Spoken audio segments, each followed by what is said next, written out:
بسم الله الرحمن الرحيم وبه نستعين والصلاة والسلام على أشرف المرسلين سيدنا محمد وعلى آله الطيبين الطاهرين. اليوم لدينا خلطة مفيدة إن شاء الله للقلق، ومفيدة للشقيقة، ومفيدة للضيقة، مفيدة للصدر، مفيدة للسعال. وهذه الخلطة على النحو التالي: نأخذ كمية من زيت الزيتون يتباع عند العطار. هذا هو زيت الزيتون يتباع عند العطار، هذا مفيد جدا.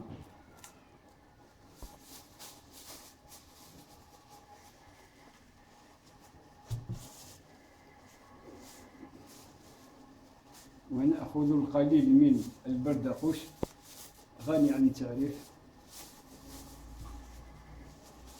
هذا هو البردقوش، مفيد جدا.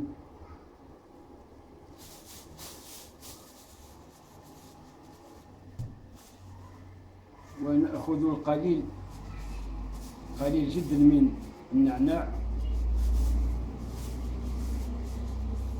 نأخذ منه القليل من النعناع.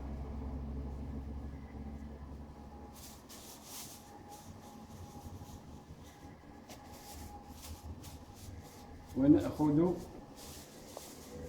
القليل من الميرامية غنية عن التعريف، وهي مليحة مفيدة جدا لأمراض السكر.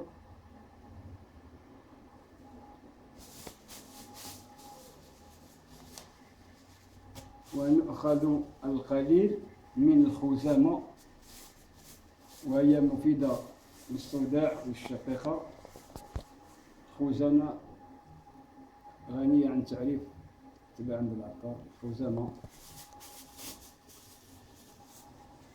ونأخذ القليل من البابوج غني عن التعريف كذلك، ها هو البابوج.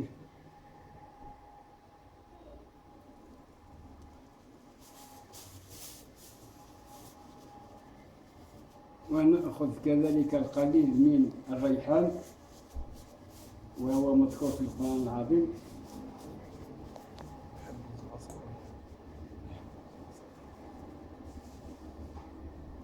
هذا هو الريحان، مدر للبول والكلى، ويزيد في فترة النوم.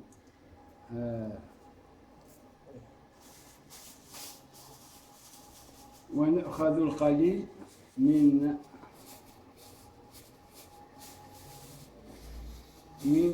حبة حلاوة وزريعة البسباس كما ترون.